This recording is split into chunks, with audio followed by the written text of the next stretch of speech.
You are still watching Ways Now. May 12th is observed as International Nurses Day across the world to honor the services of nurses.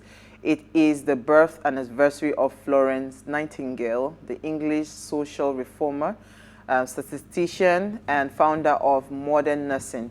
She was also known as the Lady with the Lamp. She was the founder of modern nursing and was a British social reformer and statistician. The theme for this year's Nurses Day is Nurses, a Voice to Lead, Invest in Nursing, and Respect Rights to Secure Global Health. Many hospitals across the world are observing International Nurses Week from May the 6th to May 12th. As part of its several activities, including yoga sessions and seminars, are being organized just for the nurses. So, International Nurse Day.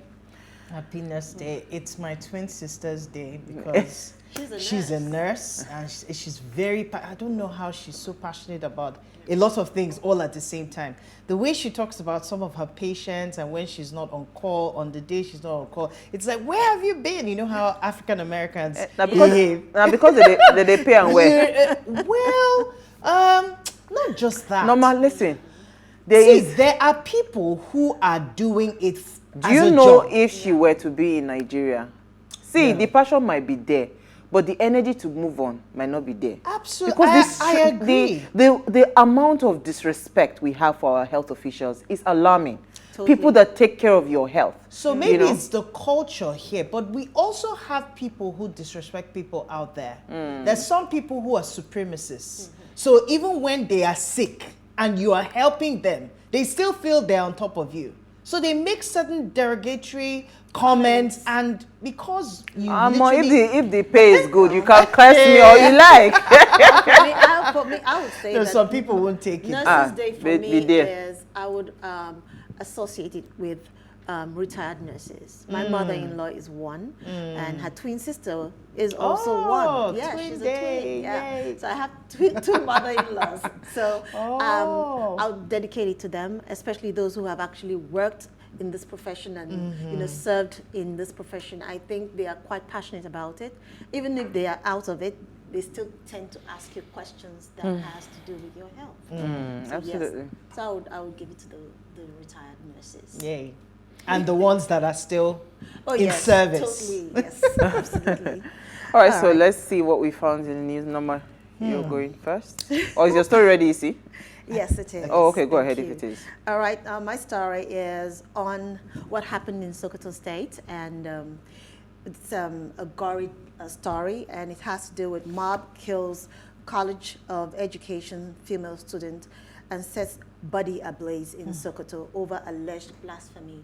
And it was stated that the female student, who is a student of Shehu Shagari College of Education, reported was beaten. Actually, she was beaten to a pulp. And the school authorities tried to rescue her from the mob.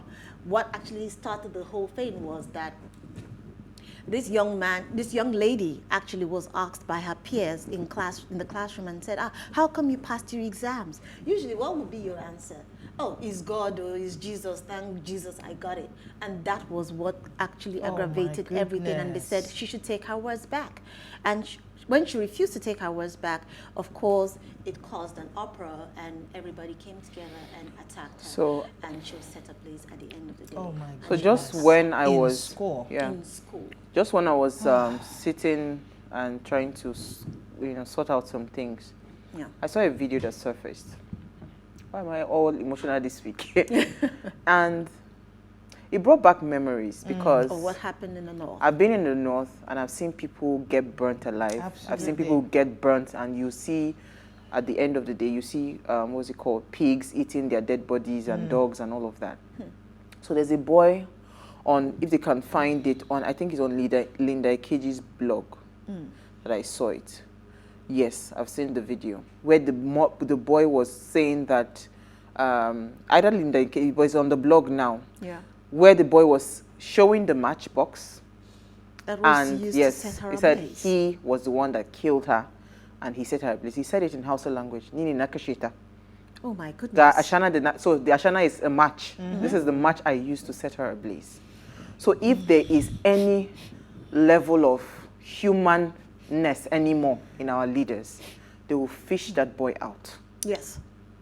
They will fish that boy out. Because you this see, one has the already level been of programmed. impunity that That's goes on in this thriving. country, like you think it is okay It's for you to take another human being's life, and you have the boldness to go on step camera forward. to say that this is the matchbox you used, you were the one that set her ablaze. That The is key thing one is troubled young Nigerian- man.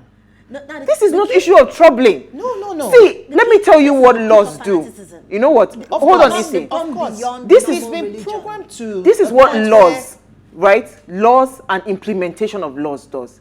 Even if you have madness, it will curtail your madness. Yeah. Do you understand? Because if you know that there is repercussion for the Absolutely. actions that you take, that madness will be curbed. Absolutely. That somebody has the F-100 and the audacity to go on camera, and he was showing the matchbox and he was saying that he was the one that killed her. Somebody's child. Somebody else's child. Somebody's daughter. A citizen somebody's of sister. your country. Oh, he was probably made to believe that he was fighting a good cause. You see, that's where the mindset still comes into play. How are they thinking? And it's supposed to be an educational institution where they are supposed to have a mind A lot of shift. people go through school, but the school didn't doesn't go through them. Yes, I agree with you. And we also should look at this from another perspective. Isn't Nigeria supposed to be a secular state? Oh, well, So that's it's not what even an was- issue of sex. So this is a clear example of what we're talking about, failure. Somebody the should system be, has Yes. obviously failed. Somebody Because should for say, things, "No, I have-" acts like this to be performed and nothing has been, it hasn't raised eyebrows enough for an investigation to begin concerning Immediately. it. Immediately. Then it's If obvious the government that our cannot system find that has boy, failed. arrest that boy, and charge him for murder, then I know that we are not in a country and we do not have a government. It's as simple as that. No more your story. Well, my story, just to cool things down a little bit, astronomers revealed the first image of black hole at Milky Way Center. So I went all the way to space at this point because I couldn't even find something that was something worthy to talk about. But today it's interesting that an international team of astronomers unveiled the first image of a supermassive black hole at the center of our own Milky Way galaxy, a cosmic body known as Sagittarius A star. Wow. Right? So astronomers believe nearly all galaxies, including our own, have these giant black holes in their center where light and matter cannot escape, making it extremely hard to get images for them. But this one in particular was interesting because they were able to get images that we can readily see, right? The image produced by a global team of scientists known as Event Horizon Telescope Collaboration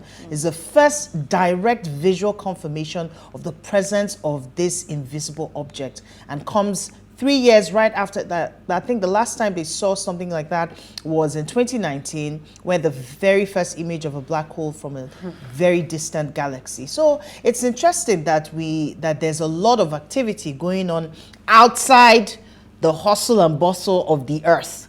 And this black hole is, thankfully, it's not close enough because I hear that the gravity, the force around it can literally suck in every single thing within the orbit. So we're thankful that it's far away. the distance, it's distant enough for us to see it, but not have direct impact on the globe, on the world. So that's a good this is one. where our former Senate President Bukola Saraki. Why I took this story? I just did laugh. Politics. I saw it. He says, "Oh, it's not me that said it. That he will build Housing. 500,000 housing units annually if elected as president." That's what he's saying.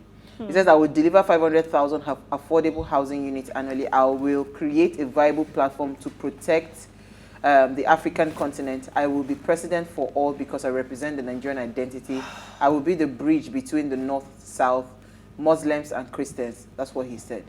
So you see these kinds of vague 2023, promises. that was the first thing that came to my mind. You understand? 2023, we're still having this Do you conversation. understand? So it's not even only that in 2023 that we're having this conversation. Vague promises like how? So you are talking about 500,000 housing units. How about we talk about people to be able to feed 3 square meals every day? Who are the people that would be able to buy this housing that you are talking about? Are you giving the housing to the people for free?